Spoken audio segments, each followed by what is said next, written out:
लो पुराने प्रश्नों के बारे में बातें करेंगे। तब तक आप लोग बिस्कुट पार्टी भी कर लीजिए। अच्छा। तो पुराने प्रश्नों में कहाँ से शुरू करें? देखिए, सबसे पहले क्वेश्चन जान लीजिए कहाँ से आएगा, कैसे आएगा।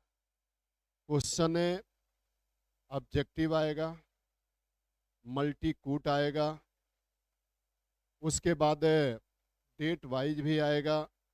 प्रश्न की कई प्रकृति होती है। पहले प्रश्न के प्रकृति को जान लीजिए और इस प्रकृति पर आधारित प्रश्न कैसे पूछे जाएंगे उसको आप जान लीजिए। यहाँ पे देखें, जो सबसे पहला प्रश्न रहेगा वो आपके एक प्रश्न रहते हैं डेट वाइज। आप इतिहास के डेट को जान लीजिए, पॉलिटी में कुछ हुआ है उसके डेट को जान लीजिए। मतलब तिथि से सवाल पूछा जाता है। अगर आप पॉलिटी में ही अधिनियम जान लीजिए, अधिनियम कौन सा अधिनियम कब लागू किया गया है, एक सवाल यहाँ से रहता है। उसके बाद आप दूसरा नंबर जो पॉलिटी में है उसमें कुछ ऐतिहासिक तिथियां जानिए। देश आज़ाद हुआ, उसके लिए एक स्वतंत्रता अधिनियम आया था। कहाँ पे स्वतंत्रता अधिनियम आया था? ब्रिटिश पार्लियामेंट में।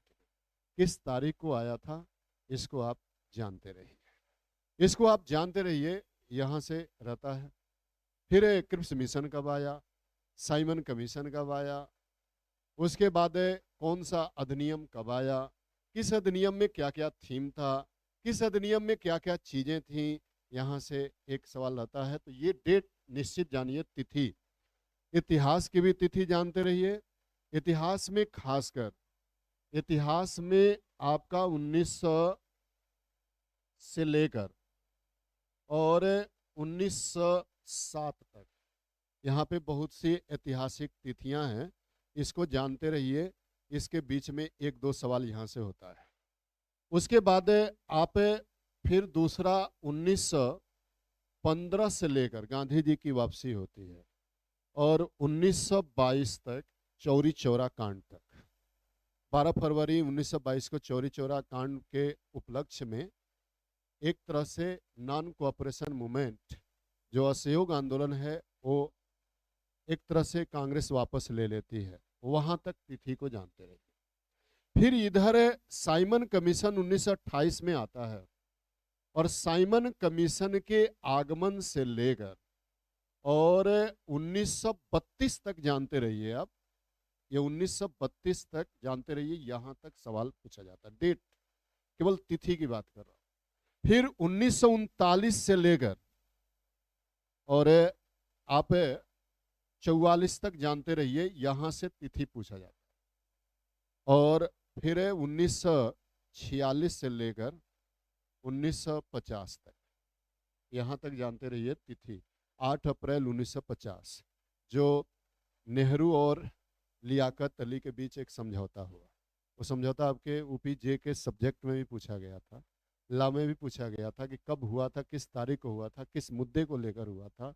वो अल्पसंख्यक सुरक्षा को लेकर हुआ था। तो वहां तक आप जानते रहिए।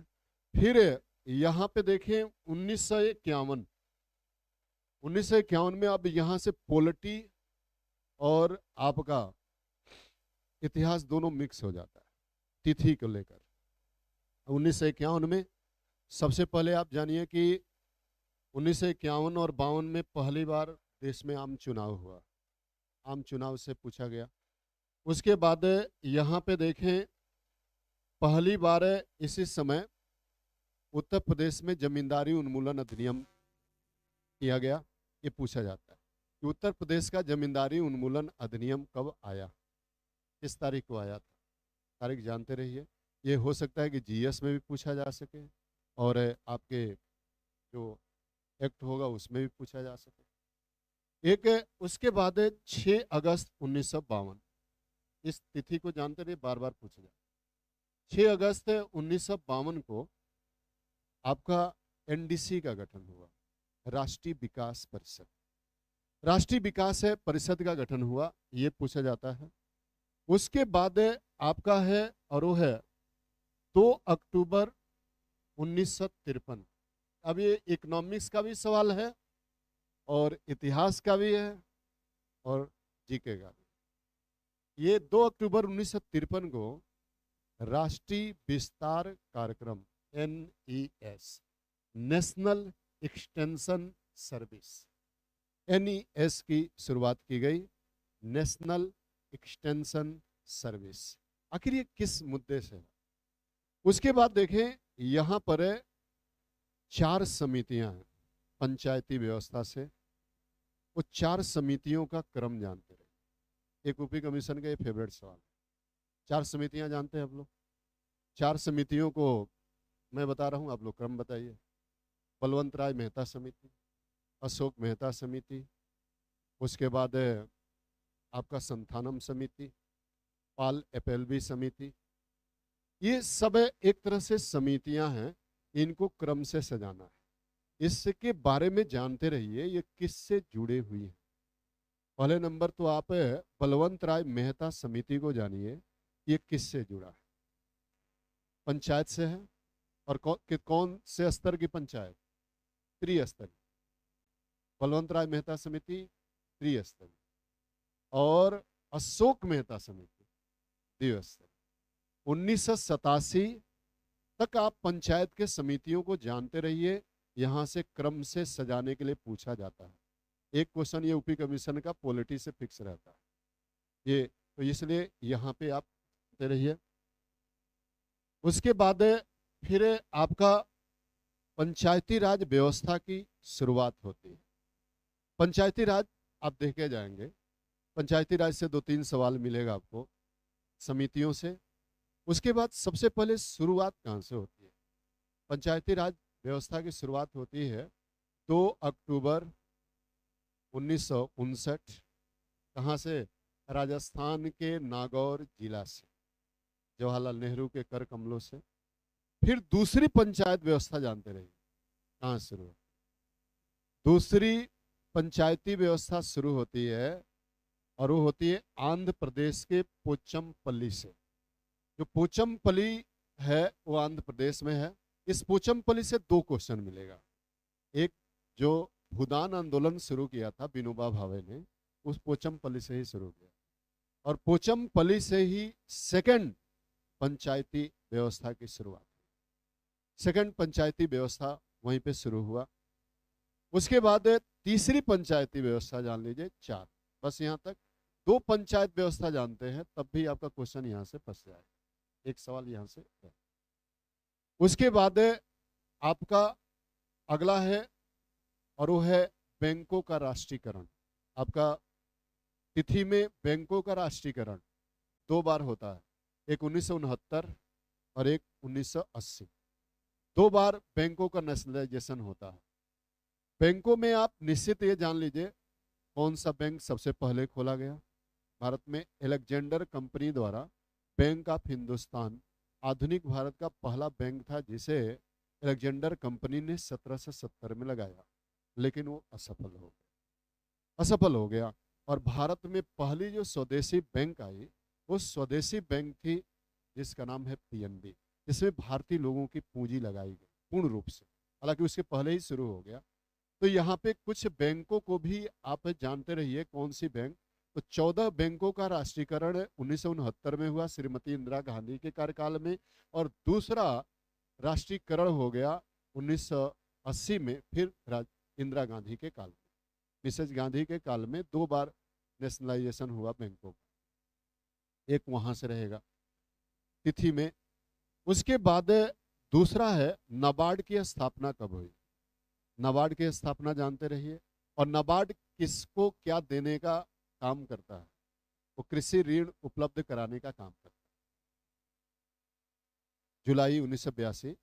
आगे देखिए, नाबार्ड के बाद आपका, हाँ सही है, 12 जुलाई 1982। आगे देखिए, नाबार्ड के बाद आपका दूसरा है और वो है आपका जो ग्रामीण बैंक है, इसमें आपका पूर्वांचल ग्रामीण बैंक है, उसके बाद भिवानी ग्रामीण बैंक है, गोरखपुर ग्रामीण बैंक है।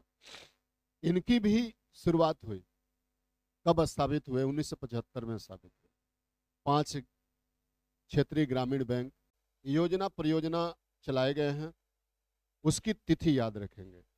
खासकर मुख्य मुख्य है, जैसे प्रधानमंत्री समृद्धि योजना किस बजट में शुरू किया गया।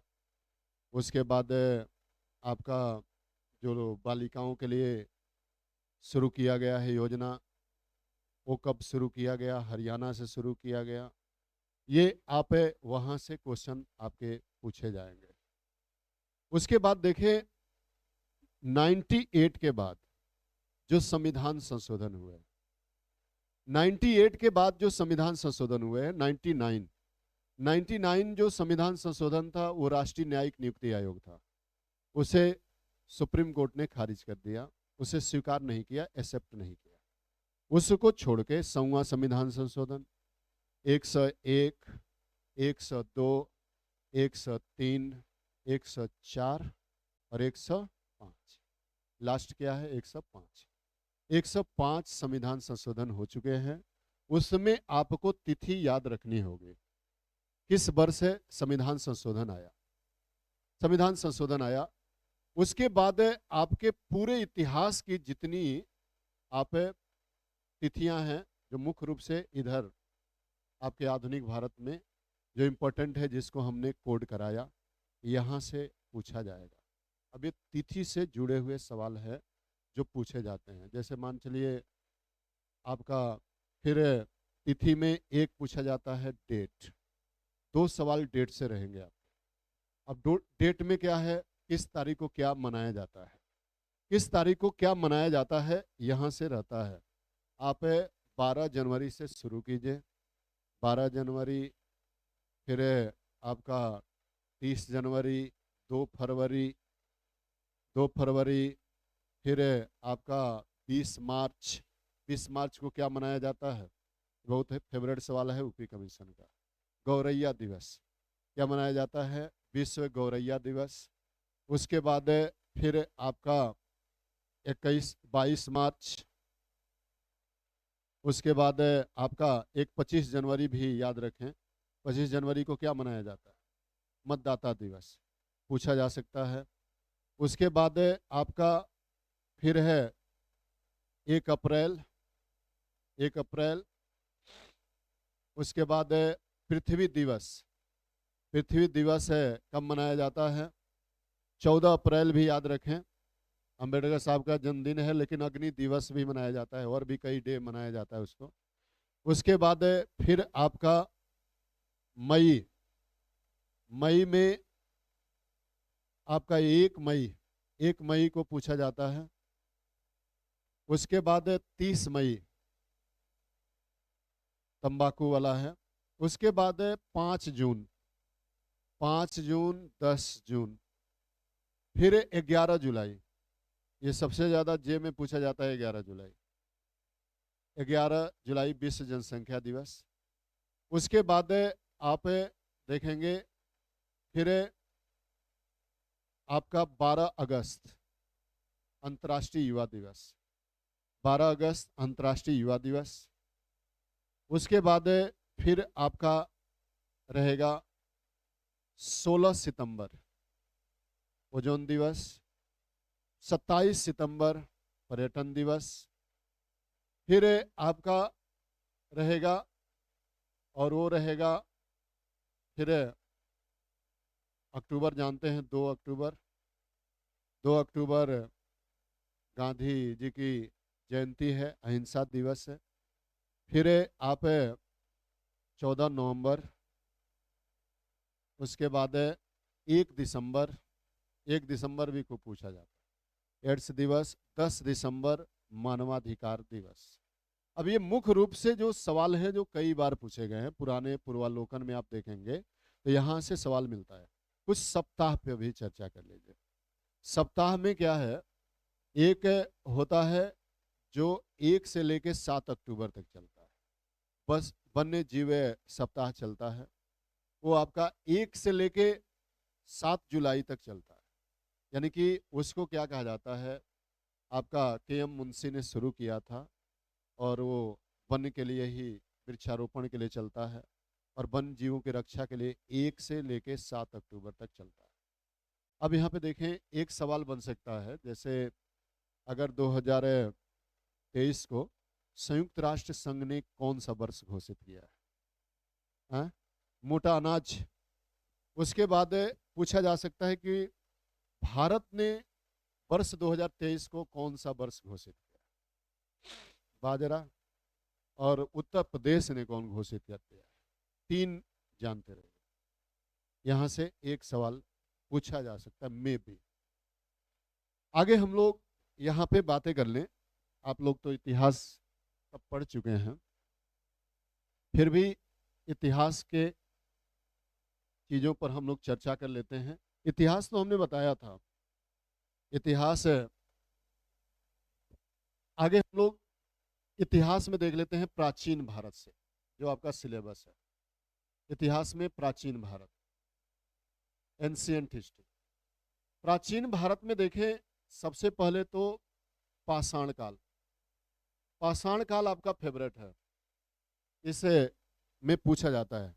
उसमें आप 9 पाषाणकालीन स्थल जान लीजिए, और 9 पाषाणकालीन स्थल में कहाँ से क्या चीजें प्राप्त हुई हैं। 9 पाषाण काल में मेहरगढ़, लहुरा देवा, कोल्डिहवा, चिरांदे, यहाँ से क्या मिला है? 9 पाषाण काल में ही पहली बार। और ये स्टेट भी जानते रहिए, कभी कभी स्टेट मिलान करने के लिए आता है, कौन से स्टेट में क्या है, उसमें आप मिलान कर लेंगे।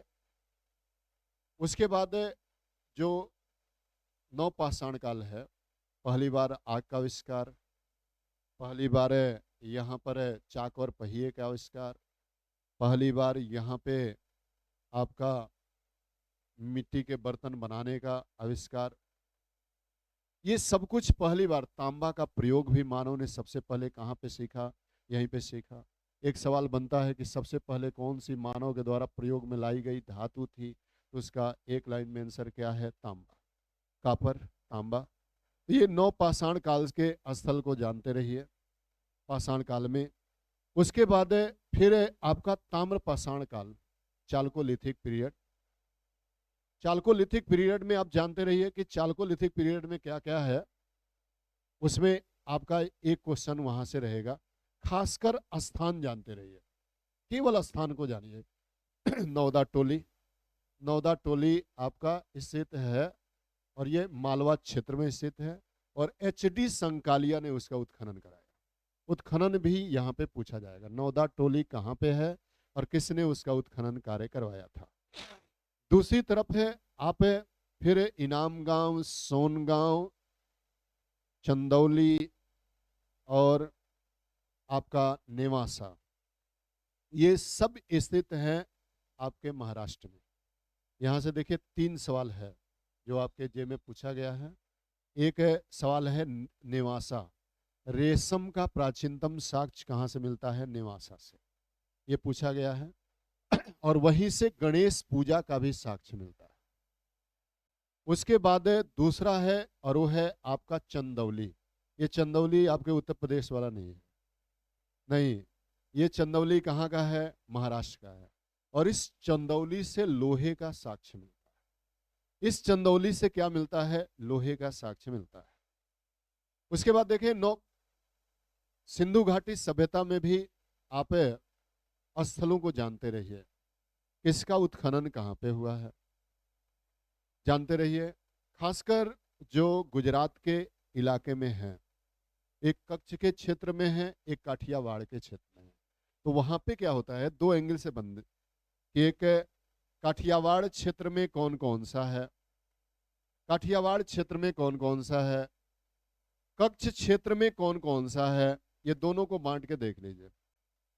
लोथल आपका काठियावाड़ में है कि कच्छ में है, ये दोनों जगहों के एक सवाल पूछा जाएगा, निम्नलिखित में से कौन सा काठियावाड़ क्षेत्र में है। लोथल आप जानते हैं, लोथल से क्या जानकारी मिलती है? लोथल से डकयार्ड की जानकारी मिलती है, बंदरगाह की जानकारी मिलती है, भोगवा नदी के तट पर स्थित है, और उसका उत्खनन कार्य किसने करवाया, और वहाँ से जल प्रबंधन की भी जानकारी मिलती है, प्रबंधन की जानकारी मिलती है। मोहनजोदाड़ो कहाँ पे स्थित है? मोहनजोदाड़ो सिंधी नदी के तट पर स्थित है। मोहनजोदाड़ो से नरकंकाल 21 नरकंकालों की जानकारी मिलती है। मोहनजोदाड़ो से देखा जाए तो यहाँ पर एक अन्नागार का साक्ष्य है और एक बृहत स्नानागार का साक्ष्य की जानकारी मिलती है। उसके बाद हड़प्पा। हड़प्पा मंटगोमरी जिला में स्थित है, रावी नदी के तट पर स्थित है। मोहनजोदड़ो की खुदाई किसने कराया? हड़प्पा की खुदाई किसने कराया? उसके बाद फिर आपका यहाँ पे रहता है पतन वाला, कहाँ से बाढ़ के कारण पतन की जानकारी मिलती है, कहाँ से एक मिलान करने के लिए आ जाता है। अब एक तरफ क्या रहेगा? बाढ़, सूखा, सूखा, महामारी, महामारी और अग्निकांड, अग्निकांड। और एक तरफ क्या रहेगा? दो तरह से क्वेश्चन सेट होता है। अब एक कहेगा कि निम्नलिखित में से कौन सही मैच है। अब देखिए कितने एंगल से सवाल इसमें बना सकता है। कौन सा सही मैच है? अब यहाँ पे मैके दे देगा, यहीं पर किसी अन्य इतिहासकार का नाम दे देगा, यहाँ पे दे देगा, यहाँ पे दे देगा। एक तो ऐसे होगा कि कौन से इतिहासकार ने क्या कहा है, एक सवाल यहाँ से रहेगा। दूसरा सवाल सेट कर देगा कि कहाँ से किसके साक्ष्य मिलते हैं। बाढ़ आने के साक्ष्य कहाँ से मिलते हैं, सूखा कहाँ पे हुआ, उसके बाद महामारी कहाँ पे हुई, उसके बाद अग्निकांड के साक्ष्य कहाँ से मिलते हैं। तो ये एक तरह से एक सवाल यहाँ से पूछा जाता है, पतन से पूछा जाता है। उसके बाद अब महामारी में देख लें मोहनजोदाड़ो। एक बार पूछ दिए आप आपके फिल्म्स में कि ऊंट की हड्डी के साक्ष्य कहाँ से मिलते हैं, ऊंट के हड्डी के साक्ष्य कहाँ से मिलते हैं, घोड़े के हड्डी के साक्ष्य कहाँ से मिलते हैं। सुरकोडा ऐसा स्थल है जहाँ से घोड़े के हड्डी के साक्ष्य मिलते हैं, हड्डी के साक्ष्य मिलते हैं। ऊंट के हड्डी के साक्ष्य मोहनजोदाड़ो से मिलते हैं। उसके बाद फिर आपका अगला है कि अंडाकार कब्र के साक्ष्य कहाँ से मिलते हैं। इसका आंसर क्या है? सुरकोटदा से मिलते हैं, सुरकोटदा से मिलते हैं। फिर आप यहाँ पे सिंधु घाटी सभ्यता के बाद वैदिक काल, वैदिक काल में आप एक किताबों के नाम थोड़ा सा जानते रहिए, किसने कहाँ का निवास स्थान बताया है। उसके बाद नदियों का नाम जानिए। नदी, अब नदी का मतलब क्या हो गया? जैसे ऋग्वैदिक काल में नदियों का उल्लेख किया गया है। पिछले क्लास में हमने चर्चा किया था कि कितने नदियों का उल्लेख मिलता है। गंगा नदी का कितने बार उल्लेख मिलता है? एक बार। जमुना का 3 बार, सरस्वती का अनेक बार और सिंधु का बार बार। ये फॉर्मूला जानते रहिए। उसके बाद अब यहाँ पे एक तरफ नदी रहेगा, नदी का नाम और इसका प्राचीन, एक मिलान करने के लिए आता है। या तो कहेगा कि कौन सही मैच है, या तो फिर ये पूछेगा कि निम्नलिखित में से मिलान करें, कुल बनाने के लिए दे देगा 1 2 3 4, 1 2 3 4। अब इसमें क्या होगा? इस तरह से यहाँ पर आपका मिलान करने के लिए आ जाएगा। जैसे दे दिया अस्किनी, अस्किनी, तो अस्किनी का आधुनिक नाम क्या है? चिनाब, चिनाब। अब चिनाब से आप मिलान कर देंगे। उसके बाद दूसरा है और वो है आपका शत्रुदी। शत्रुदी का किससे मिलान कर देंगे? सतलज से। उसके बाद है बिपाशा, बिपाशा का ब्यास से। उसके बाद अब क्रम आप लोग देख लेंगे क्योंकि यहाँ पे क्रम मैं नहीं देख रहा हूँ। बिपाशा, उसके बाद है और वो है बितिस्ता। बितिस्ता का किससे? झेलम, झेलम। उसके बाद कुरभा, कुर्रम, कुर्रम। अब यहाँ पे तो ये हो गया प्राचीन कालीन नदी, लेकिन इतना भी जाने एक और नदी है रेवा। रेवा नदी को सतपथ ब्राह्मण में कहा गया है। जो नर्मदा है उसका नाम क्या मिलता है? रेवा। एक जिसके तट पर गोरखपुर शहर है जिसका नाम है राप्ती। राप्ती को अचिरावती कहा गया। राप्ती को किस नाम से पुकारा गया है? अचिरावती के नाम से पुकारा गया। राप्ती को किस नाम से पुकारा गया है? अचिरावती के नाम से पुकारा गया है, अचिरावती। उसके बाद आप देखेंगे और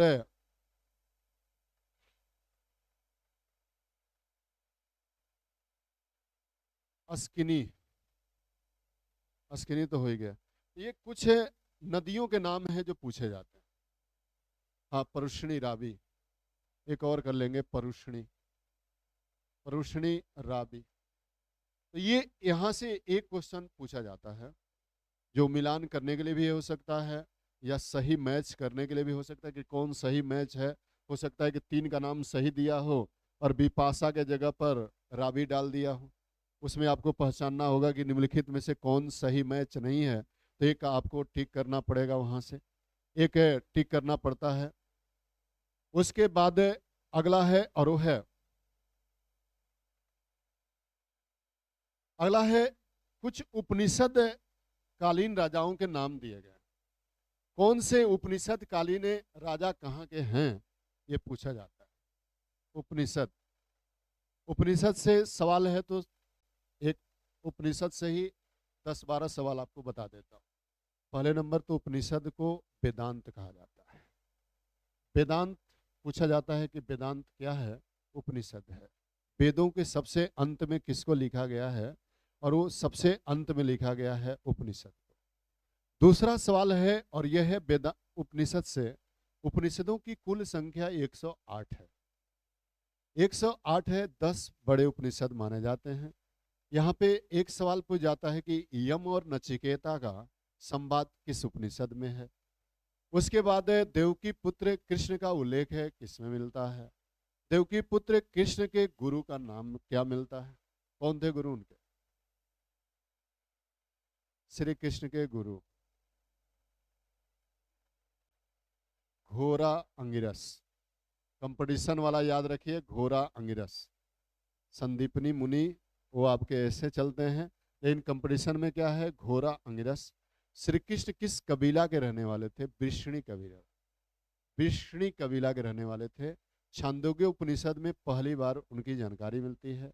इसीलिए श्री कृष्ण, छांदोग्य उपनिषद सामवेद का उपनिषद है, इसलिए श्री कृष्ण कहते हैं गीता में कि वेदों में मैं साम, वेद में क्या हूं? सामवेद हूं। आगे हम बातें करें उपनिषद से, तो ये है आपका जबालोपनिषद। जबालोपनिषद में चारों आश्रमों का एक साथ वर्णन मिलता है, एक साथ है वर्णन मिलता है। मुंडकोपनिषद, जिस मुंडकोपनिषद से सत्यमेव जयते शब्द लिया गया है, जो भारत के एक तरह से सारनाथ स्तंभ में दिया गया है, सत्यमेव जयते। अब बात आ गई है सारनाथ स्तंभ की, तो 3-4 सवाल वहां पे है। सारनाथ स्तंभ से एक सवाल पूछा जाता है, और ये पूछा जाता है कि सारनाथ स्तंभ में जो अशोक चक्र है उसमें तिलियों की संख्या कितनी? 32। तिलियों की संख्या कितनी होगी? 32। अभी आप लोगों के माइंड में चल रहा होगा 32, सॉरी 24, लेकिन आज पाल लीजिए 32। उसके बाद देखें उसी चक्र के दोनों तरफ 2-2 पशु हैं। चक्र के दोनों तरफ 2-2 पशु हैं। उसका फॉर्मूला है HEOL, HEOL, यानी कि H का मतलब हर्ष, E का मतलब एलिफेंट, O का मतलब ऑक्स, L का मतलब लायन। एक बार पूछ दिया आपके MPJ में कि सारनाथ स्तंभ के शीर्ष पर शेरों की संख्या कितनी है। आप देखेंगे MP वाले में 2016 या 14 में पूछा था, कितने हैं? 4 हैं। उसके बाद अब यहां पर भी आ गया शेर, तो अब पूछा जाएगा कि पूरे सारनाथ स्तंभ में शेरों की संख्या कितनी है? 5। एक शीर्ष पर 4 और एक कुलाचा मारता हुआ चक्र के पास, यानी कि यहां पे है। उसके बाद उपनिषद में मुंडकोपनिषद की बात किया, छांदोग्य उपनिषद की बात किया। उसके बाद अब यहां से उपनिषद के बाद आप 4 वेद हैं, चारों वेद के चार उपवेद हैं, वहां से मिलान करने के लिए आता है। अब चार वेद कौन सा है? ऋग्वेद, ऋग्वेद, दूसरा कौन सा है? सामवेद, सामवेद के बाद यजुर्वेद, यजुर्वेद के बाद अथर्ववेद, अथर्ववेद। बात न करें, या तो पूरा आ रहा है या तो नहीं आ रहा है। दो ही मुद्दा हो सकता है बात का, या तो आप लोग पढ़े हैं, जानते हैं। सामवेद ही आता है पर अब लिखा कोई दिया होगा, गलत लिखा दिया है। सामवेद के 75 ही अपने मूल मंत्र है, बाकी सब मंत्र कहाँ से लिए गए हैं? बाकी सब मंत्र ऋग्वेद से लिए गए। तो अब यहाँ पे क्या है? ऋग्वेद है। अब ऋग्वेद से 4-5 सवाल याद रखिए। ऋग्वेद से पहला सवाल है कि ऋग्वेद में कुल मंडलों की संख्या कितनी है? ऋग्वेद में कुल मंडलों की संख्या कितनी है? 10 मंडल है।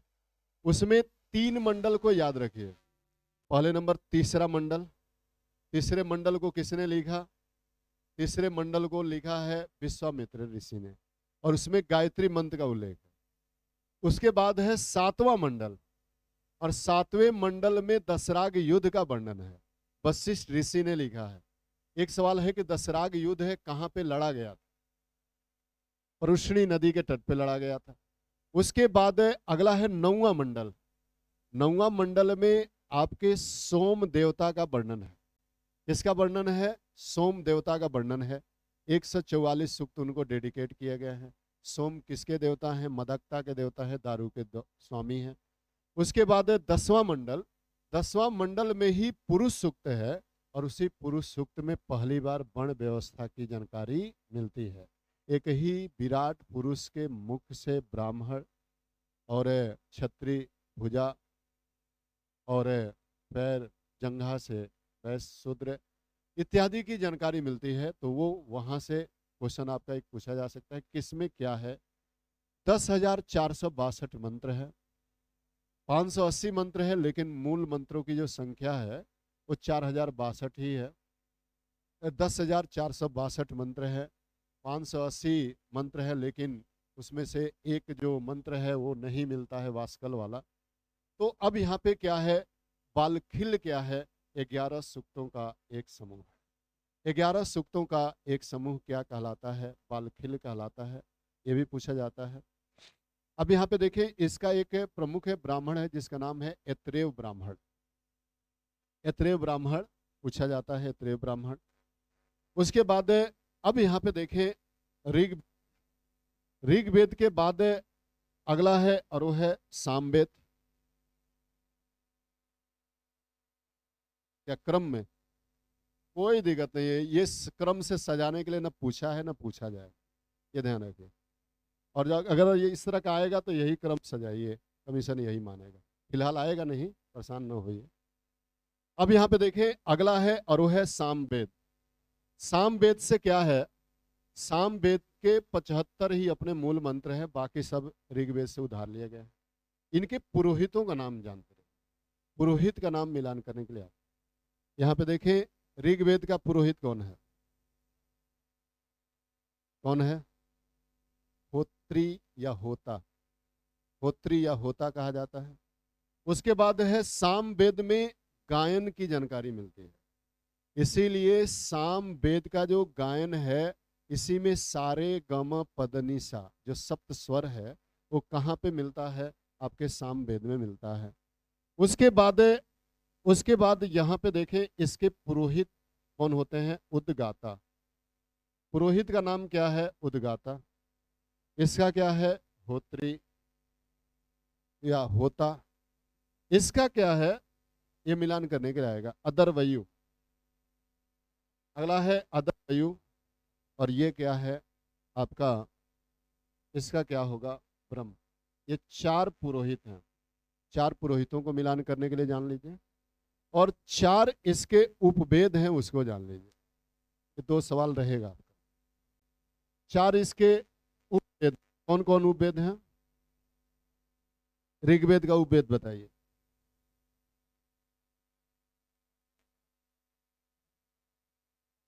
अब ये 4 वेद हैं आपके सामने। एक है धनुर्वेद,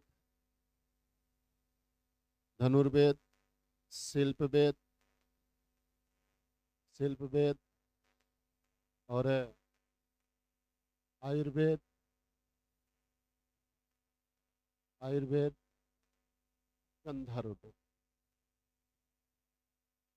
ये 4 उपवेद हैं। अब चारों वेदों का मिलान करना है आपको। किससे किसको मिलाएंगे? ऋग्वेद है, ऋग्वेद को किससे मिलाएंगे? आयुर्वेद से। उसके बाद सामवेद, सामवेद को किससे मिलाएंगे? आप गंधर्व से मिला दीजिए। शिल्प वेद को किससे मिला दीजिए? अथर्ववेद। बच गया क्या? ये है यजुर्वेद, यजुर्वेद को किससे मिला दीजिए? धनुर्वेद। ये 4 वेदों को मिला दीजिए। 4 वेदों को मिला देंगे तो ये उपवेद बनता है, और इधर 4 ब्राह्मणों को मिला दीजिए। यहां से एक सवाल आपका पूछा जा सकता है। आगे है उपनिषद, आप मिलान कर ही सकते हैं। उपनिषद है आपके छांदोग्य उपनिषद है, कठोपनिषद, कठोपनिषद है, मांडुक्य उपनिषद है, ये आपके पूछे जा जाबालोपनिषद है। ये 4-5 मुख्य रूप से 10 उपनिषद हैं जो पूछे जाते हैं। 108 याद करने की आवश्यकता नहीं है। आगे है कुछ उपनिषद कालीन राजा हैं, जैसे आपका अश्व, पुराने क्वेश्चनों को देखेंगे मिलेगा। अश्वपति कहाँ के हैं? प्रवाहण जयबाली कहाँ के हैं? प्रवाहण जयबाली। उसके बाद आपका अजातशत्रु, अजातशत्रु, जनक, जनक कहाँ के हैं? अश्वघोष कहाँ पे हैं? अब यहाँ पे देखें, ये क्वेश्चन यहाँ से पूछा जाता है। ये दार्शनिकों का एक समूह है जो पूछा जाता है।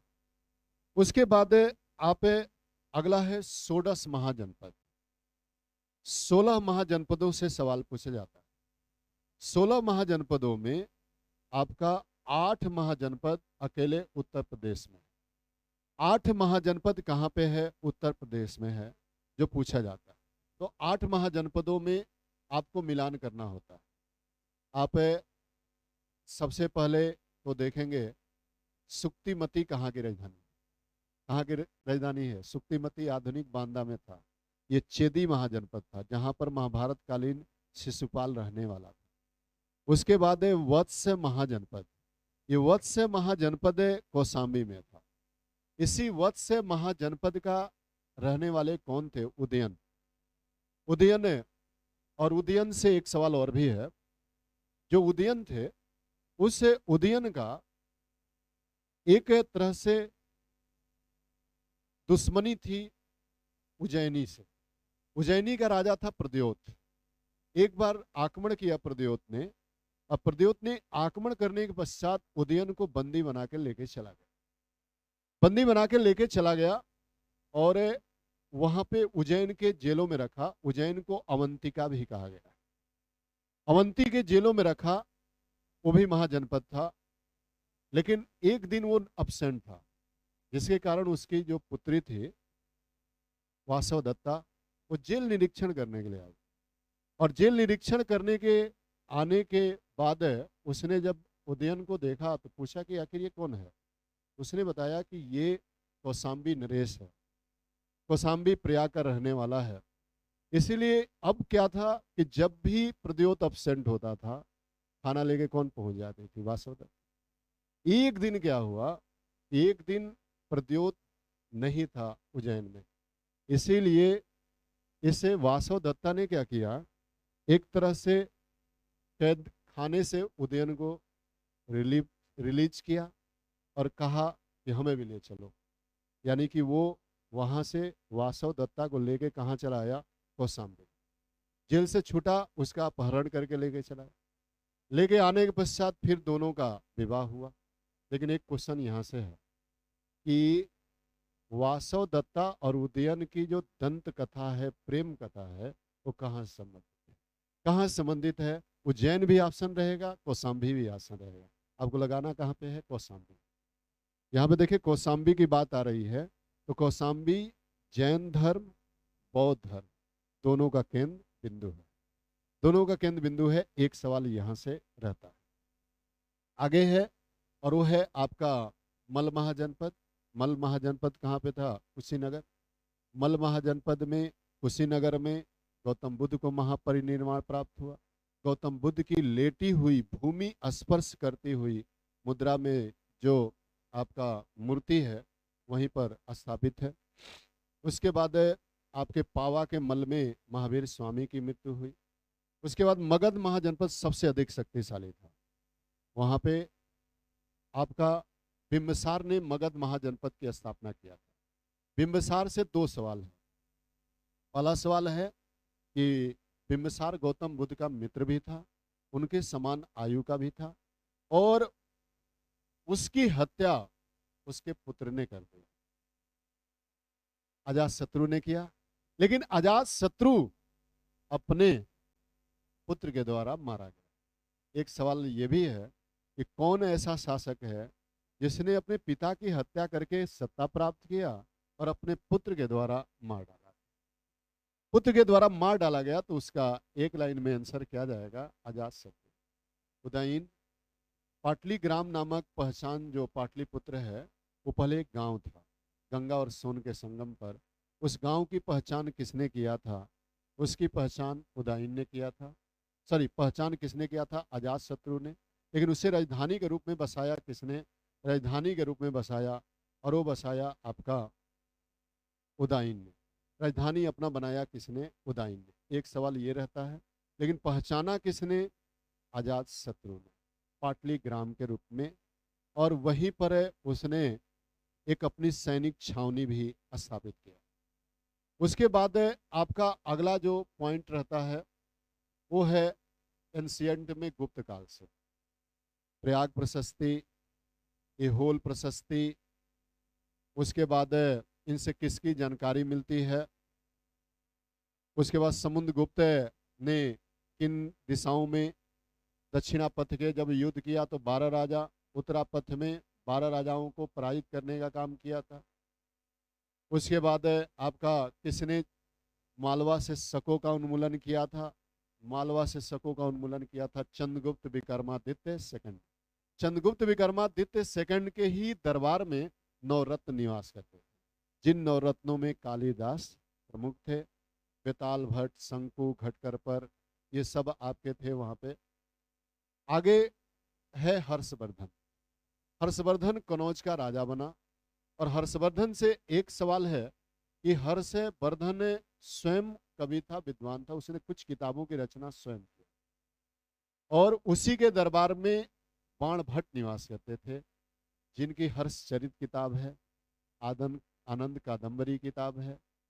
उसके बाद दूसरी तरफ है आपका है, और वो है फिर राजपूत काल में कौन कौन से राजपूत राजवंश की राजधानी कहाँ? खासकर जानते रहिए, कलचुरियों की राजधानी कहाँ पे थी, सेन की राजधानी कहाँ पे थी, गढ़वालों की कहाँ पे थी, प्रतिहारों की कहाँ पे थी, चालुक्यों की कहाँ पे थी, चौहानों की कहाँ पे थी। वशिष्ठ ऋषि के अग्निकुंड से 4 राजपूत योद्धाओं की जन्म हुआ, वो कहाँ पे था? ये एक सवाल वहाँ से 2 सवाल 3 सवाल हो सकता है। और आपके गजनवी का आक्रमण, किस तारीख को कौन सा आक्रमण हुआ? तारीख का मतलब आप डेट ना जान के वर्ष जानिए, ये रहेगा। सोमनाथ मंदिर पर 1025 में उसने 25वां आक्रमण किया था। उस समय वहाँ का शासक है चालुक्य राजा भीम प्रथम था। उसके बाद फिर आपका जो तराइन का प्रथम युद्ध है मोहम्मद गोरी और पृथ्वीराज चौहान के बीच हुआ। फिर सेकंड युद्ध भी 1191 में प्रथम, 1192 में सेकंड हुआ। उसके बाद अब यहाँ पे मुस्लिम राज्य की स्थापना में गुलाम वंश, मध्यकालीन भारत में वंशों का क्रम देख, गुलाम वंश, गुलाम वंश के बाद खिलजी वंश, खिलजी वंश के बाद तुगलक वंश, तुगलक वंश के बाद सैयद वंश, और सैयद वंश के बाद लोदी वंश, और उसके बाद फिर मुगल वंश। अब यहाँ पे देखें, जो आपके सल्तनत है, उस सल्तनत काल में कितने ऐसे शासक हैं जिनकी माँ हिंदू थी और पिता मुस्लिम। माँ हिंदू थी और पिता मुस्लिम थे। यहाँ से एक सवाल बनता है, इसमें देखें आपका गयासुद्दीन तुगलक, फिरोज शाह तुगलक और सिकंदर लोदी, ये तीन शासक ऐसे हैं जिनकी माँ हिंदू है और पिता मुस्लिम है। और उसके बाद देखें यहाँ पे कुछ स्थापत्य को देखिए, मुख्य रूप से आपका स्थापत्य कुतुब मीनार इन लोगों ने बनवाया। आप जे का प्री देखेंगे तो वहाँ पे मिला है कि कुतुब मीनार को किसने स्थापित कराया था, 3 लोगों ने। उसके बाद आपका 2.5 दिन का झोपड़ा, एक बार पूछा कि 2.5 दिन का झोपड़ा किसने अजमेर में स्थापित कराया, और कुतुबुद्दीन ऐबक ने स्थापित कराया। 2.5 दिन का झोपड़ा एक मस्जिद है, एक क्या है, मस्जिद है। उसके बाद आपका अगला है और वो है अलाई दरवाजा। अलाई दरवाजा किसने स्थापित कराया। फिर सीरी, दिल्ली 7 बार उजड़ी है और 8 बार बसी। दिल्ली को किसने किस नाम से बसाया पूछा जाता है। सबसे पहले दिल्ली को इंद्रप्रस्थ के नाम से युधिष्ठिर 5 भाई पांडवों ने बसाया। उसके बाद फिर दिल्ली को तोमर वंश के राजपूतों ने ढीलिकाबाद के नाम से बसाया, दूसरी दिल्ली बसाया ढीलिकाबाद के नाम से। यही ढिल्ली दिल्ली बन गई और फिर दिल्ली बन गई। फिर तीसरी दिल्ली अलाउद्दीन खिलजी ने बसाई सीरी के नाम से। चौथी दिल्ली बसाया तुगलकाबाद के नाम से गयासुद्दीन तुगलक ने। 5वीं दिल्ली जहां पनाह नगर के नाम से मोहम्मद बिन तुगलक ने बसाया। 6ठी दिल्ली बसा दिया फिरोज शाह तुगलक ने, जिसे फिरोजाबाद कहा गया। आज उसी को 6ठी दिल्ली को ही आज कोटला फिरोज शाह के नाम से पुकारा गया। 7वीं दिल्ली, क्योंकि सिकंदर लोदी ने 1504 में आगरा शहर की नींव रखी। आगरा खूब पूछा जाता है कि आगरा शहर किसने बसाई थी, सिकंदर लोदी ने। सिकंदर लोदी ने कब बसाई थी, 1504 में। और दूसरा 1504 में इन्होंने बसाया। और दूसरा यहाँ पे फिर बाद में शाहजहां ने शाहजहानाबाद के नाम से 7वीं दिल्ली बसाई, जहाँ पे लाल किला, चांदनी चौक, और वहीं पर उसने जामा मस्जिद का निर्माण कराया। फिर बाद में एक तरह से देखा जाए अंग्रेजों ने 8वीं दिल्ली बसाई, जिसका लुटियंस की दिल्ली कहा जाता है। और लुटियंस ने ही वहाँ पे सेंट्रल विस्टा प्रोजेक्ट बनाया, जिसके तहत राष्ट्रपति भवन, सचिवालय, इंडिया गेट, ये सब का एक तरह से सृजन हुआ। तो इस तरह से 7 बार दिल्ली उजड़ी, 8 बार बसी, इसलिए बृहद दिल्ली दिखाई देती है।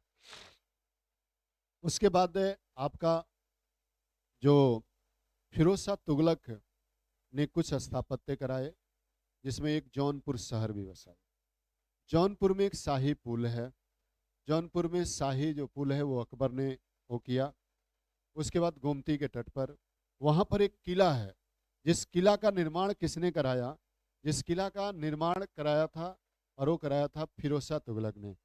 उसके बाद फिर वहाँ पे जौनपुर में अटाला मस्जिद है, जिसका निर्माण कार्य शुरू करवाया था फिरोज शाह तुगलक ने, लेकिन उसे कंप्लीट नहीं करा पाया। ये सरकी वंश के राजधानी रही। पूर्व का सिराज कहा गया, सिराज हिंद कहा गया, और यहीं पर शेर शाह सूरी ने शिक्षा ग्रहण किया। कई बार पूछा जाता है शेर शाह सूरी ने कहाँ पे शिक्षा ग्रहण किया था, जौनपुर। मुगल काल में देखें, मुगल काल में पहले नंबर स्थापत्य जान ले। स्थापत्य बुलंद दरवाजा, फतेहपुर सीकरी, 3 मोती मस्जिद है, एक आगरा, लाहौर, और एक मोती मस्जिद कहाँ पे है, दिल्ली में। तो आगरा का मोती मस्जिद का निर्माण कराया, और वो कराया आपके शाहजहां ने। शाहजहां की पुत्री थी जहां आरा बेगम। जहां आरा बेगम से 3 क्वेश्चन पूछे जाता है। पहले नंबर तो फारसी की उच्च कोटि की विद्वान थी और मखफी उपनाम से कविताएं लिखा करती। कई बार पूछ जाता है कि मखफी उपनाम से कविताएं कौन लिखा करती थी। मखफी उपनाम से जहां आरा बेगम कविताएं लिखा करती थी। जहां आरा बेगम ने जामा मस्जिद स्थापित कराया। कहाँ पे? आगरा का। आगरा का जामा मस्जिद और आगरा के किला के अंदर मोती मस्जिद शाहजहां ने बनाया। लाहौर में मोती मस्जिद का निर्माण किसने कराया? जहांगीर। लेकिन लाहौर के किला को, आगरा के किला को, इलाहाबाद के किला को, अजमेर के किला को और अटक के किला को अकबर ने बनवाया था। किसने बनवाया था? अकबर ने। अकबर ने 4 किला बनाया। लाल किला आगरा, आगरा का उसे लाल किला कहा। एक है आगरा, फिर दूसरा इलाहाबाद। 1583 में इलाहाबाद का किला बनके तैयार हो गया। उसके बाद है अजमेर, 1580 में बनके तैयार हुआ। लाहौर और अटक, अटक ये भी अकबर ने बनाया। और इसका जो दिल्ली का लाल किला है वो शाहजहां ने बनाया। शाहजहां का एक वास्तुकार था जिसका नाम था हमीद अहमद लाहौरी, उसी के द्वारा बनवाया गया। जो आगरा का ताजमहल है वो ताजमहल किसने बनाया? शाहजहां ने बनवाया। और उसका वास्तुकार जानते रहिए, उस्ताद इंसा खां। उस्ताद इंसा खां उसका वास्तुकार था। लेकिन सवाल ये है कि उसे यूरोपीय कृति बताई जाती है, और यूरोपीय कृति किसने बताया है, इसी को जानिए। एक सवाल ये भी आ सकता है कि किन 2 भाइयों के अनुसार उसे यूरोपीय कृति माना जाता है? यूरोपीय कृति माना जाता है, ये एक सवाल बनता है। उसके बाद आपका अगला है युद्ध। जो शाहजहां बीमार पड़ता है तो 4 युद्ध लड़े जाते हैं। बहादुरपुर का युद्ध, धर्मत का युद्ध, सामूगढ़ का युद्ध, उसके बाद खजुआ का युद्ध, देवराई घाटी का। ये 4 युद्धों का डेट मिलान कीजिए। सबसे पहले बहादुरपुर का युद्ध लड़ा जाता है फरवरी में, फरवरी 1658। धर्मत का युद्ध है, लड़ा जाता है अप्रैल 1658। इसी धर्मत के युद्ध में राजा जसवंत सिंह जोधपुर के राजा थे, वो लड़े और लड़ने के बाद वो पराजित हो गए। औरंगजेब से और मुराद बख्श से पराजित हो गए। यहाँ से पहुंचे जोधपुर। जब जोधपुर रात्रि में पहुंचे तो वहां के रानी ने किला का फाटक ही नहीं खोला। पूछा कि कौन आया है?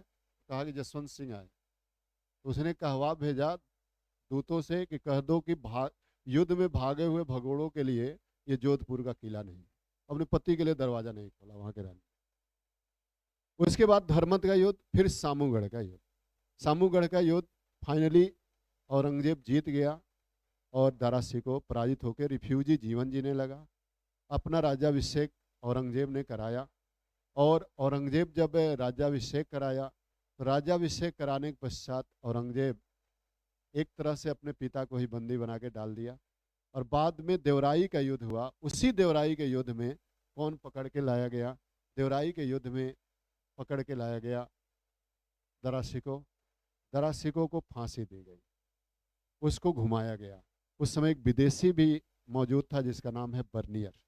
बर्नियर विदेशी मौजूद था और उसने एक तरह से लोगों को रोते बिलखते और कहते हुए सुना कि अगर ये रहता तो अकबर की कमी को पूरा करता।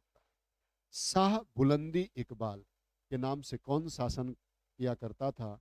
तो इसका आंसर है और वो है दारा सिकोह। दारा सिकोह की 3 किताब है, नोट कर लेंगे, ये पूछा जाएगा। एक है मजमे उल बहरीन। मजमे उल बहरीन किसकी किताब है? पूछा जाता है। मजमुल बहरीन दारा सिकोह की किताब है।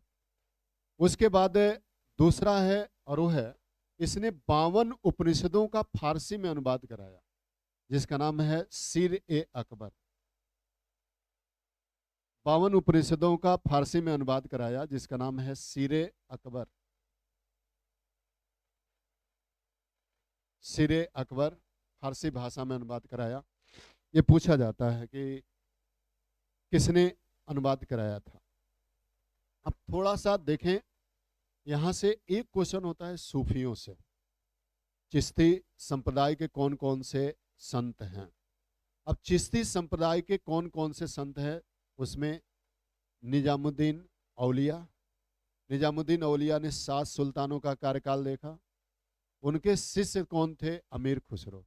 अमीर खुसरो ने 8 सुल्तानों का कार्यकाल देखा। अमीर खुसरो ने 8 सुल्तानों का कार्यकाल देखा। एक क्वेश्चन वहां से रहता है।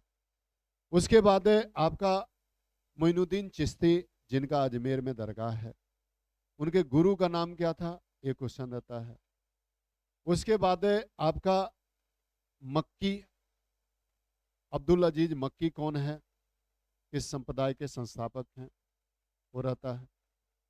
तो ये यहाँ पे हमने मध्यकालीन तक बातें किया, और एंशिएंट हिस्ट्री में कौन सा डेट कब है, उन डेटों को जानते रहिए, यहाँ से सवाल बनता है। अब हम आप लोगों के पॉलिटी की बात कर लेते हैं। पॉलिटी में आप लोगों को पता होगा क्वेश्चन कहाँ से आएगा। 5 मिनट पॉलिटी पर चर्चा कर लेते हैं। पहले नंबर तो पॉलिटी में आप यहाँ पे जीएस में अनुच्छेद पूछा जाएगा। किस अनुच्छेद में क्या है, पॉलिटी में फिक्स है। अनुच्छेद को मिलान करने के लिए आएगा। अनुच्छेद को मिलान करने के लिए आएगा आप कि कौन कौन से अनुच्छेद में क्या है। अब यहाँ पे देखें, पहले नंबर तो आपका 2 से लेके 11 तक का जो अनुच्छेद है वो नागरिकता को समर्पित है। यानी कि 5 से लेके 11 तक का जो अनुच्छेद है वो नागरिकता से है। तो इसमें केवल आपका आप 6 और 7 जानते रहिए, 1-2 केस भी है। और उसके बाद फिर आपका अनुच्छेद 12 जो परिभाषा देता है राज्य का, और अनुच्छेद 13 थोड़ा सा जानते रहिए। अनुच्छेद 13 में कई चीजें हैं, 13, 1, 2, 3। अब इसी में आच्छादन का सिद्धांत है, पूछ देगा कि आच्छादन का सिद्धांत क्या है, अधितज्जन का सिद्धांत क्या है, न्यायिक पुनर्विलोकन क्या है, न्यायिक पुनर्विलोकन क्या है, भूतलक्षी क्या है, ये सब आपके 13 में है। उसके बाद 14 से लेके 18 जो मूल अधिकार क्या है आपका, प्रथम है, यहाँ पे जानते रहिए समता के अधिकार में। 14, 15 में थोड़ा सा नीचे तक जाइए, 1, 2, 3, 4 है। उसके बाद आपका फिर 16 क्या है, 16 में भी उसके अंदर जाइए। बाकी 17 अस्पृश्यता का अंत को देखते रहिए, उपाधियों का अंत।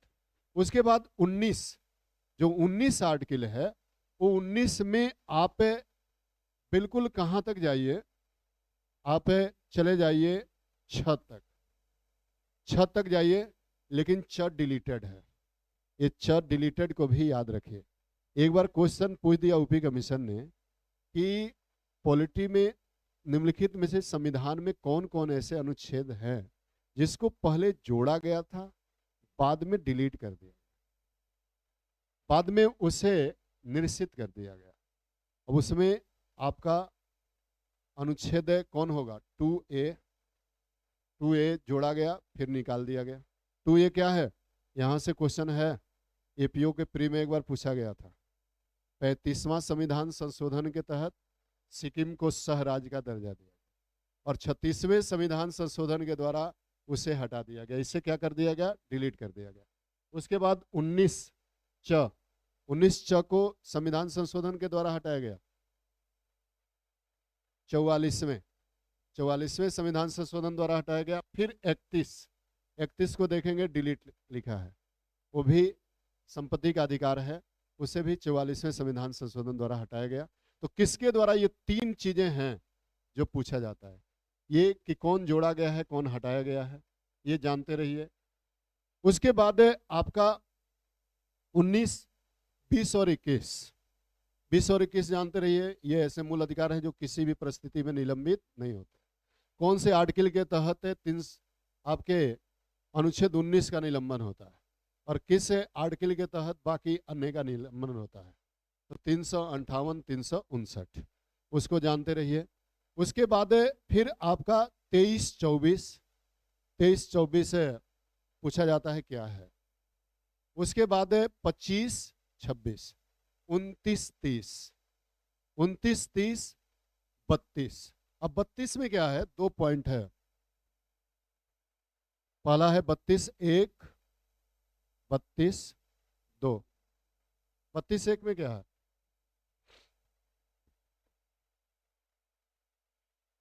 32-2 है ना, 5 प्रकार के रीट है 32-2 में। 32-1 क्या है? 32-1 को ही मेंस में यहीं पर आपका PIL है, यहीं पर क्या है आपका लोकहितवाद है, जुडिशियल एक्टिविज्म यहीं पे है, न्यायिक सक्रियता। 33 पूछा जा सकता है। आगे आपका 39 में डी तक चले जाइए, वो पूछा जाता है। 39A, 39B, 39C, 39D। D क्या है? हाँ, समान कार्य के लिए समान वेतन। उसके बाद देखें 39A अलग उपखंड जोड़ा गया, उसको जानते रहिए। 40, फिर 44, 43A के संविधान संशोधन द्वारा जोड़ा गया। उसके बाद आपका फिर क्या है? आपका 46, 47, 48, 49, 50, 51। उसके बाद आपका 53, 54, 55, 57, 57, 59, 60। 60 में क्या है? राष्ट्रपति का शपथ है। 61 में क्या है? अभियोग। उसके बाद है आपका उपराष्ट्रपति के चुनाव में कौन भाग लेता है? राष्ट्रपति के चुनाव में कौन भाग लेता है? 54-55 में है आपका। राष्ट्रपति के चुनाव में कौन कौन भाग लेता है? सभी विधानमंडल के नहीं लेते। वहां पे देखिए वो पूछा जाता है, ये ध्यान रखिए, राष्ट्रपति के चुनाव में आपका संसद के दोनों सदनों के सभी निर्वाचित सदस्य, ये टर्म रहेगा, और विधानसभा के सभी निर्वाचित सदस्य, दिल्ली और पांडिचेरी के आपके विधानसभा के निर्वाचित सदस्य। तो फिर एक सवाल है कि राष्ट्रपति के निर्वाचन में दिल्ली और पांडिचेरी के विधानसभा के कब आए? ये क्वेश्चन रहता है। किस संविधान संशोधन द्वारा उन्हें जोड़ा गया?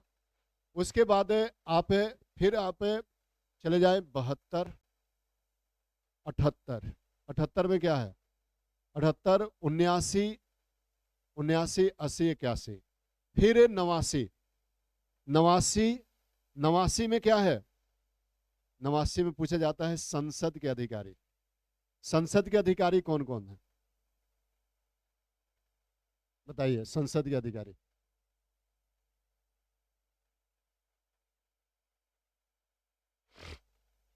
संसद के अधिकारी कोई बताए?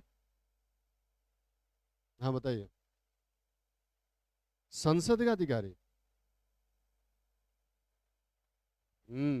देखिए संसद के अधिकारी जानते रहिए 89 में है, और संसद के अधिकारी 4-5 होते हैं बस। ऐसा नहीं है कि प्रधानमंत्री और राष्ट्रपति सब इसी में डाल देंगे आप। संसद के अधिकारी जानिए, लोकसभा अध्यक्ष, उपाध्यक्ष, राज्यसभा के सभापति, उपसभापति और सचिवालय का महासचिव, ये 5 ही अधिकारी हैं। सचिवालय किस आर्टिकल में है? 98 में। बाकी आप जानते हैं कि इन पर किसका अधिकार है, क्या है। आगे आपका 99 और 100, अगला आर्टिकल कौन है? 99 और 100।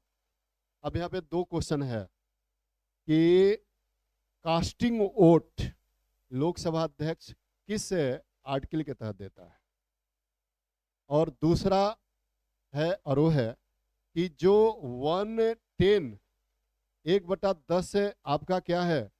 1/10 है कोरम पूर्ति है, वो किस में है? कोरम पूर्ति किस में है? जाना चाहते हैं हम लोग। तो कोरम पूर्ति किस में है? तो ये आपका है कोरम पूर्ति 100 में है कि 99 में है। उसके बाद देखें 108, 8 के लिए 108, 110 धन विधेयक की परिभाषा। 112, 112 में क्या है? आपका वार्षिक वित्तीय विवरण जिसे बजट। उसके बाद है आपका 117 वित्त विधेयक। उसके बाद है आपका 123, 124, 124 में अंदर तक चले जाइए।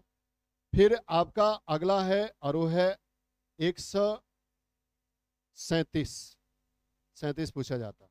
पूरे 8 किलो को बता दे जो पूछा गया अब तक। 137 क्या है? सर्वोच्च न्यायालय का रिव्यू है। उसके बाद है 143, 148 से लेके 151। 148 में सीएजी है, 151 के तहत वो क्या करता है? अपना रिपोर्ट देता है। उसके बाद है आपका 163, 64, 155। 155 में क्या है? राज्यपाल की नियुक्ति। राज्यपाल का नियुक्ति किसमें है? 155। उसके बाद 164 मंत्रिपरिषद है राज्य का। 168, 168 में क्या है? राज्य का विधान मंडल। कितने राज्य हैं जहां पर एक द्विसदनी विधानमंडल? यही क्रम पूछ देगा। चलिए 4 ऑप्शन दे रहा हूं, 5, 6, 7, 8। कंफर्म? 7, 6 है। अब इसको भी नेट पे देख लीजिए। उसके बाद बहुत ऐसे राज्य हैं जहां पर डिमांड किया जा रहा है। उसके बाद है 169, 169 में है विधान परिषद का सृजन और समाप्ति। ये विधान परिषद का 169 ऐसे पूछ देता है। 169 में है गया।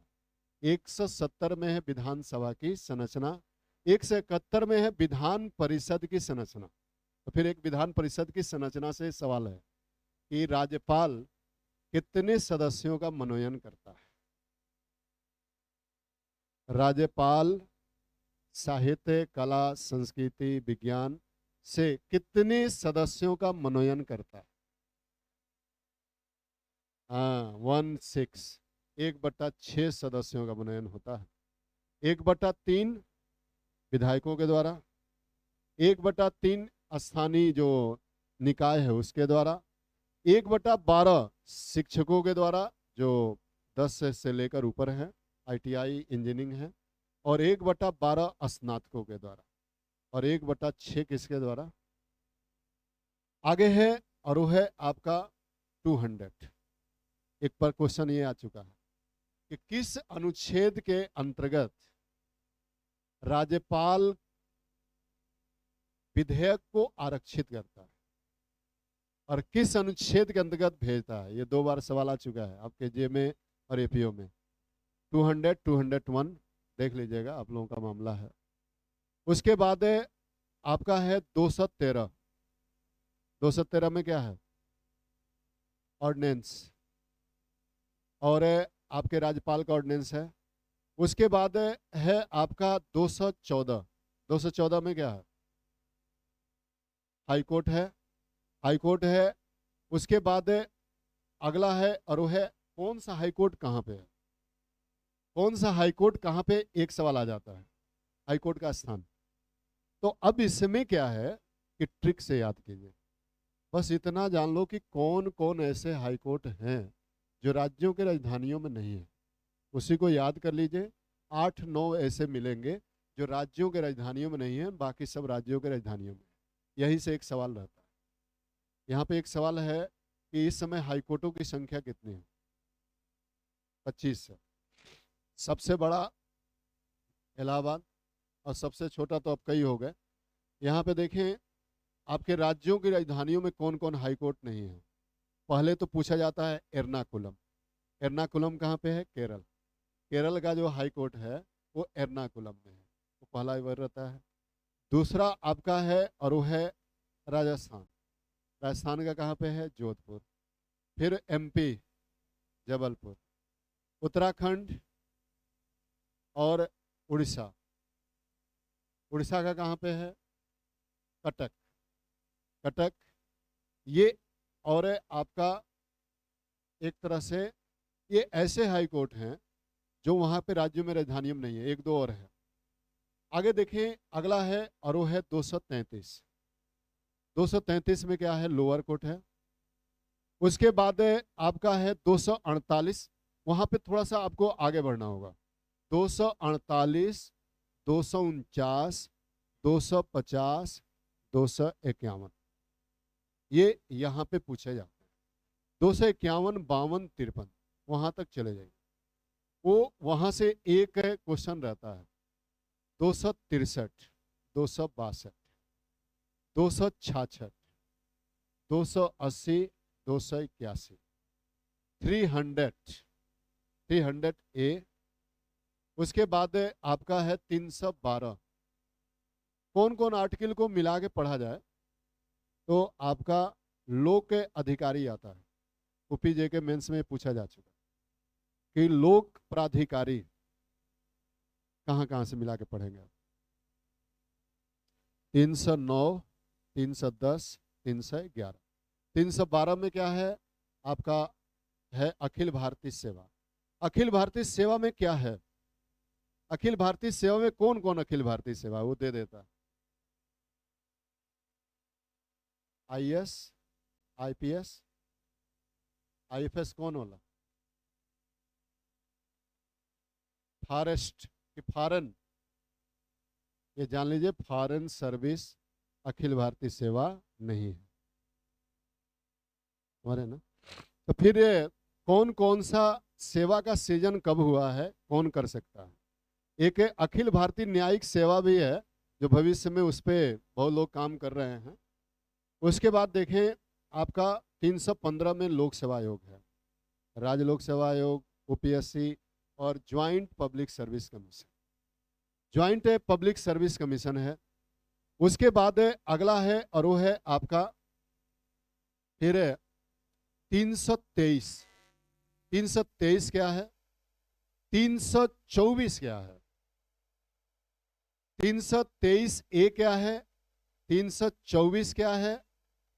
उसके बाद कौन कौन सी पार्टी राष्ट्रीय पार्टी है? कौन कौन सी पार्टी राष्ट्रीय पार्टी है ये जानते रहिए, पूछा जाता है। इस समय कितनी पार्टियां राष्ट्रीय पार्टी हो चुकी है? बन गई है काफी, 9। मतलब कभी आपने इस पर विचार किया है कि पूछा जा सकता है प्रश्न? नहीं किया ना, कर लीजिए, यहां से क्वेश्चन रहेगा। अभी कई पार्टियों को राष्ट्रीय पार्टी का दर्जा मिला है। राष्ट्रीय पार्टी का दर्जा मिलने के लिए क्या होना चाहिए, ये भी पूछा जाता है। आपके जीएस का प्रश्न है, तो जीएस के प्रश्न में यह है कि एक राष्ट्रीय पार्टी का दर्जा प्राप्त करने के लिए कम से कम जितने वोट हुए हैं 6% उसने गेन किया। और कितने राज्यों में? कम से कम 4 राज्यों में। 4 राज्यों में 6%। अगर छोटे राज्य हैं तो वहां पे 8%। अगर 8% उसने गेन किया है तो राष्ट्रीय पार्टी का दर्जा मिलेगा। एक सवाल यहां से रहता है, राष्ट्रीय पार्टी में कौन ऐसी राष्ट्रीय पार्टी है जिसका चुनाव चिन्ह अमेरिका से लिया गया? ये क्वेश्चन सब यूपी कमीशन के हैं, बीएसपी। क्योंकि अमेरिका में 2 ही चुनाव चिन्ह है, एक गधा एक हाथी। वहां पे 2 ही चुनाव चिन्ह है, 2 दलीय है, एक हाथी है एक गधा है, तो वहां से हाथी को ले लिया गया। आगे है और वो है आपका राष्ट्रीय पार्टी, काउंटिंग कर ले कौन कौन राष्ट्रीय पार्टी है। पहला बीजेपी, कांग्रेस, उसके बाद आपका आम आदमी पार्टी बन गई, एनएसपी। एनएसपी, एनएसपी का मतलब नेशनल, वो कांग्रेस पार्टी जो शरद पवार वाले, राष्ट्रवादी। उसके बाद माकपा, भाकपा, तृणमूल कांग्रेस। तो फिर एक बार क्वेश्चन पूछ दिया यूपी कमीशन में कि तृणमूल का शब्द क्या है, तृणमूल का मतलब क्या है? भाई उसका चुनाव चिन्ह नहीं पूछा जा रहा, त्रिमूल जो शब्द है उसका मूल अर्थ क्या है? लोकतंत्र। और कांग्रेस का मतलब लोगों का समूह। उसके बाद आपका है, और वो है आपका पीपुल्स पार्टी। कहाँ वाला? जो सीधे आपका उधर अरुणाचल प्रदेश, असम, मणिपुर में जो चलता है।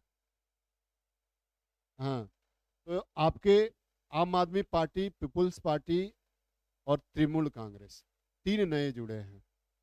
और बाकी पहले से माकपा, भाकपा, बीएसपी, कांग्रेस और एनसीपी, पहले से ये थे। तो कुल कितने हो गए? अभी आपने लिखा नहीं ना, लिख लीजिए, देखिए कितना हो रहा है। नहीं लिखेंगे तो पता नहीं चलेगा। पता चला कि निम्नलिखित में से कितनी राष्ट्रीय पार्टी है, तो आसान कन्फ्यूजन। देखिए, ओवर कॉन्फिडेंस कहीं पर न रहिए, नहीं तो वहीं पे लुटिया डूबेगी। आपको लगता होगा कि पॉलिटी पॉलिटी आसान है, आप ये कर जाएंगे, कहीं से भी पूछेगा, बहुत अच्छा है। लेकिन ऐसे पॉलिटी पूछेंगे 8-10 जो आपके किसी भी केस से जुड़ा नहीं हो। जो मैं पढ़ा रहा हूँ, ये बता रहा हूँ ना, इसी तरह के पॉलिटी आएंगे। जब ये आएंगे तो फिर क्या होगा? कन्फ्यूजन होगा कि कितने स्टेट में द्विसदनी है। अब वो देगा छोटा छोटा, 7, 5, 6 ऐसे उठा के रखेगा। क्या चीज? 8 दे रहा है ना। तो अब यहाँ पे क्या है? वही पूछेगा राष्ट्रीय पार्टी कितनी है, कितने है, और कितना परसेंट वोट पाएंगे तो दिया जाएगा, कितना परसेंट आपका वोटिंग रहेगा, इसको जान लीजिए। उसके बाद है आपका 393, 394। यहाँ पे देखिए 393 क्या कहता है? हाँ? संक्षिप्त नाम देता है। उसके बाद जो भारत में जब संविधान जनरेट हुआ तो कितने आर्टिकलों को लागू किया गया? 16 अनुच्छेदों को लागू किया गया। आगे देखिए, भाग से एक क्वेश्चन आता है। भागों की संख्या कितनी है टोटल? 22 है ना। तो 22 में कुछ प्रमुख भाग को जानते रहिए, मिलान करने के लिए आता है। एक क्वेश्चन यहाँ पे भाग से रहता है। निम्नलिखित में से भाग 1, 2, 3, 4 ऐसे करके मिलान करने के लिए भाग रहता है। भाग से मिलान कर लीजिए। उसके बाद एक संविधान संशोधन से 2 सवाल रहेगा। संविधान संशोधन, कॉन्स्टिट्यूशनल अमेंडमेंट से, कि कौन से संविधान संशोधन में क्या रहा। संविधान संशोधन में 7, 12, 25, 35, 36, 42, 44, 52, 56, 55, 56, 61, 61, फिर आपका 69, 70, 71, 72, 73, 74, 79, 91। 91 बार बार पूछा जाता है, 91 कब हुआ? क्या है 91? मंत्रिपरिषद का आकार है, कि मंत्रिपरिषद का आकार 15% से अधिक नहीं होगा। 15% से अधिक मंत्रिपरिषद का आकार नहीं होगा। आगे है और वो है, अगला आपका क्या है? फिर 91, 92, 97, 97 क्या? कोऑपरेटिव है, कोऑपरेटिव है। उसके बाद 99, 99, 100, 100 से लेके 105। ये आपका संविधान संशोधन है, इसमें से आपका पूछा जाएगा। तो इस तरह हमने पॉलिटी पे बातें किया। अब आप लोग थक चुके हैं, लेकिन मैं कल नहीं आऊँगा, ये पक्का है। बस आज अंतिम है, इसीलिए पॉलिटी बात कर लिया। अभी बातें कर लेते हैं इकोनॉमिक्स पर। इकोनॉमिक्स में कहाँ कहाँ से सवाल बन सकता है? जितने बैंक हैं उन बैंकों के स्थापना को जान लीजिए, एक।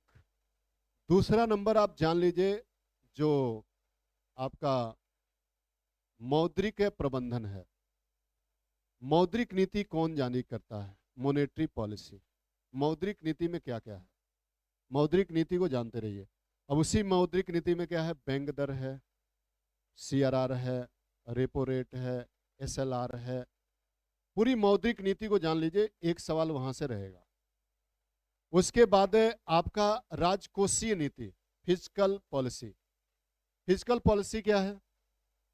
फिजिकल पॉलिसी कौन जारी करता है? फिजिकल पॉलिसी जानते हैं हम लोग? राजकोषीय नीति वित्त मंत्रालय, वित्त मंत्रालय जारी करता है। अब वित्त मंत्रालय में क्या है, उसमें प्राथमिक है घाटा, राजस्व घाटा, बजटीय घाटा, वो क्या होता है, और करंट से जोड़ लीजिए कितना है। उसके बाद आपका है आरबीआई, जान लीजिए। आरबीआई जान लीजिए, एक सवाल वहां से रहेगा। आरबीआई के कार्य होते हैं। पहले नंबर तो आरबीआई की स्थापना कब हुई? 1 अप्रैल 1935। राष्ट्रीयकरण कब हुआ? ये जान लीजिए। आरबीआई बैंकों के 1 जनवरी 1949 को उसका क्या हुआ, राष्ट्रीयकरण हुआ। उसके बाद बैंक के बैंकों के रूप में काम करता है। वो क्या करता है? बैंकों के बैंक के रूप में काम करता है, पहला सवाल।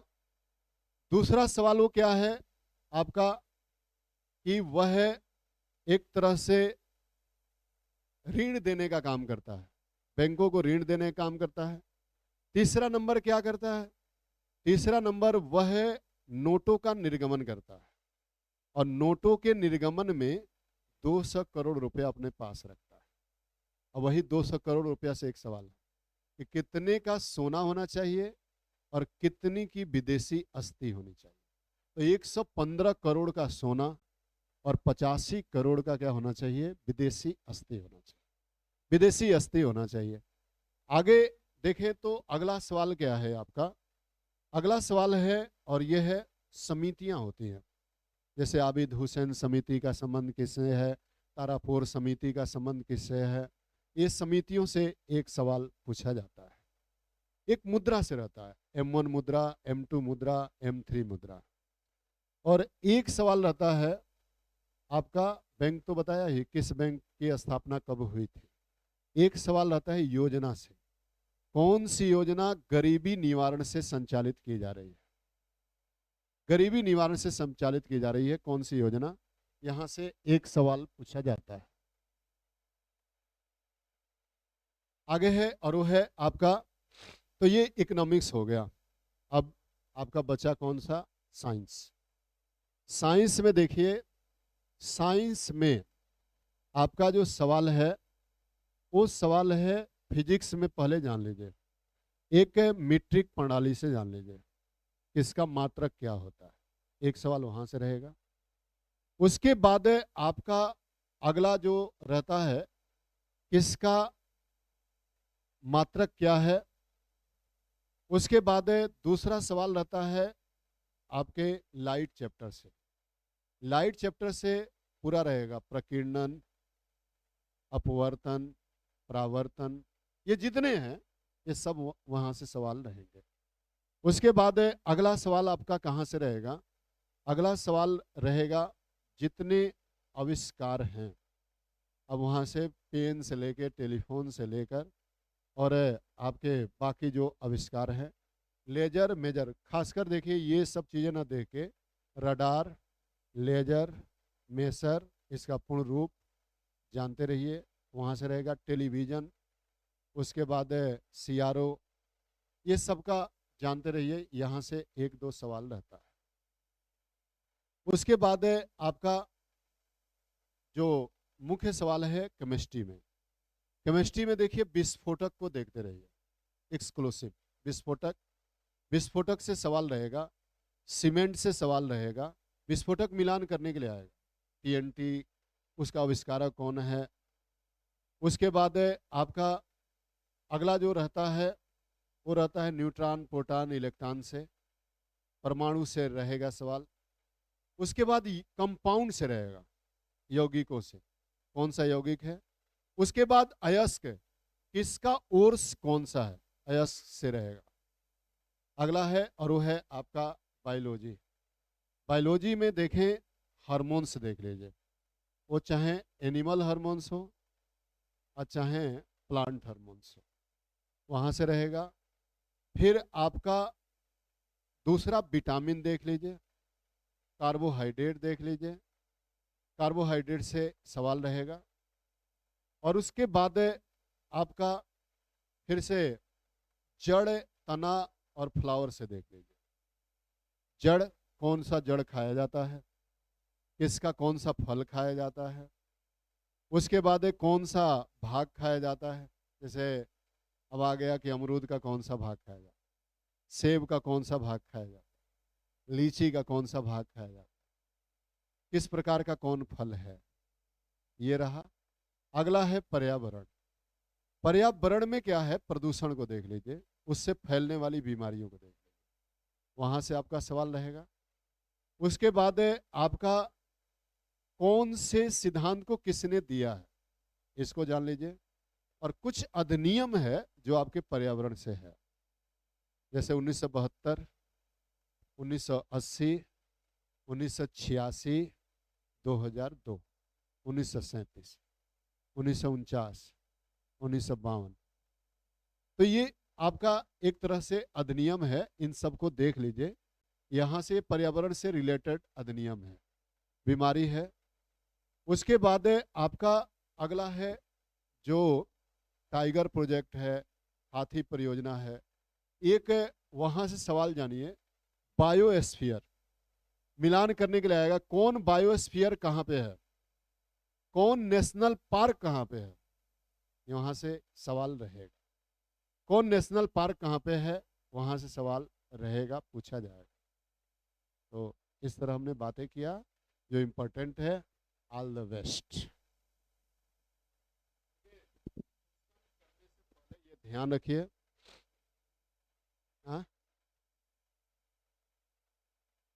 क्या चीज, जगफी छोड़ दें कि रहने दें? देखिए, जगफी में जान लीजिए, इंडियन ही है तो जगफी में पहला सवाल आपका रहेगा जो नक्शा है, कौन सीमावर्ती देश है, उससे किन किन राज्यों की सीमा लगती है, एक सवाल फिक्स है। और ये भी जान लें कि बांग्लादेश से किसकी सीमा नहीं लगती है, मणिपुर। रट लीजिए, जाइए आंसर लगा देंगे। 2-3 बार ये जे में, 2-3 बार पीसीएस में आया है। उसके बाद आपका एक नदी कहाँ से निकलती है, कहाँ गिरती है। उसके बाद आपका कौन सा पहाड़ की सबसे ऊंची चोटी कौन सी है, कौन किसको अलग करता है, रेखा जान लीजिए, कौन रेखा है। उसके बाद चट्टानों का क्रम जान लीजिए, कौन से चट्टान सबसे पहले आया, कौन बाद में बना, किस चट्टान में लोहा सोना पाया जाता है और किस चट्टान में कोयला पाया जाता है। चट्टान में कोयला पाया जाता है। कौन कौन से हाइड्रो पावर प्रोजेक्ट किस नदी के तट पर है, कौन कौन से डैम किस नदी के तट पर बनाए गए। अब मान चलिए भारत का सबसे लार्जेस्ट डैम और सबसे हाईएस्ट डैम, यानी कि महानदी के तट पर कौन है, हीराकुंड। लार्जेस्ट है कि हाईएस्ट है, लार्जेस्ट है। ये ध्यान रखिए, अंग्रेजी नहीं पढ़ेंगे घबरा जाएगा, दोनों का बड़ा ही लिखेगा। तो अंग्रेजी में पढ़ना लार्जेस्ट, हीराकुंड, महानदी, उड़ीसा। और अगर हाईएस्ट पूछ रहा है तो उसका आंसर क्या है, भाखड़ा, नंगल, सतलज, पंजाब। उसके बाद आपका अगला जो पूछा जाता है परियोजनाओं से, विविध तरह की परियोजनाएं जो सेटअप की गई, गांधी परियोजना, फिर से जवाहर सागर परियोजना, लक्ष्मीबाई सागर परियोजना। 1-2-3 सवाल यहाँ से रहेगा। भाई जगफी में बनाना है, बनाएंगे कहाँ से, यहीं से बनाएंगे। उसके बाद आपका अगला रहेगा खनिज से, माइंस, कौन सा माइंस है, कहाँ पे स्थित है, वहाँ से क्या निकाला जाता है। 2 सवाल वहाँ से रहेगा मिलान करने के लिए। उसके बाद ऑयल रिफाइनरी, ऑयल रिफाइनरी देख के जाइए, वहाँ से रहेगा। आपको आंसर भी बता दे रहा हूँ, एक टाटीपका पूछा जाता है कि तत्तीपका कहाँ पे स्थित है। तत्तीपका ऑयल रिफाइनरी, नाम सुना है आपने, आंध्र प्रदेश में। और उसके बाद है मनाली, मनाली ऑयल रिफाइनरी कहाँ पे है, ऑप्शन दे दें, हिमाचल प्रदेश, पंजाब, तमिलनाडु और आंध्र प्रदेश। कहाँ लगा दिया जाए? तमिलनाडु। कहाँ लगाएंगे? मनाली। यही धोखा खाता आदमी कि कुल्लू मनाली घूमने चला जाता है, 1.33 का क्वेश्चन कट जाता है। मनाली कहाँ पे है? तमिलनाडु। उसके बाद अब यहाँ पे देखें, एक ऑयल रिफाइनरी जानते रहिए। ऑयल रिफाइनरी से आएगा कौन कहाँ पे है, किस कंपनी का है। उसके बाद पाइपलाइन जानते रहिए। पाइपलाइन, कौन सी पाइपलाइन किसको जोड़ती है, सबसे लंबी पाइपलाइन। उसके बाद गैस से संचालित कौन कौन से फर्टिलाइजर कंपनी है, और कोयला से संचालित कौन से कारखाने, सड़क, रेलवे। अब यहाँ पे देखें बुलेट ट्रेन सबसे पहले कहाँ कहाँ चलाई जाएगी। उसके बाद आपका सबसे लंबी दूरी तय करने वाली ट्रेन कौन सी है, कौन है सबसे लंबी दूरी तय करने? विवेक, विवेक एक्सप्रेस। उसके बाद डबल डेकर ट्रेन है, दुछत्ती बस। जैसे दुछत्ती बस होता है ना, उस तरह ट्रेन भी चलाई जा रही है। कहाँ कहाँ चलाई जा रही है? यहाँ से रहेगा, और एक जनजाति, दो जनजाति से रहेगा, ट्राइब। अब ट्राइब में बिरहोर कहाँ पे पाया जाता है, कौन सी जनजाति है जो दीपावली को शोक पर्व मनाती है, और कौन ऋतु प्रवास करते हैं। तो बाकी चल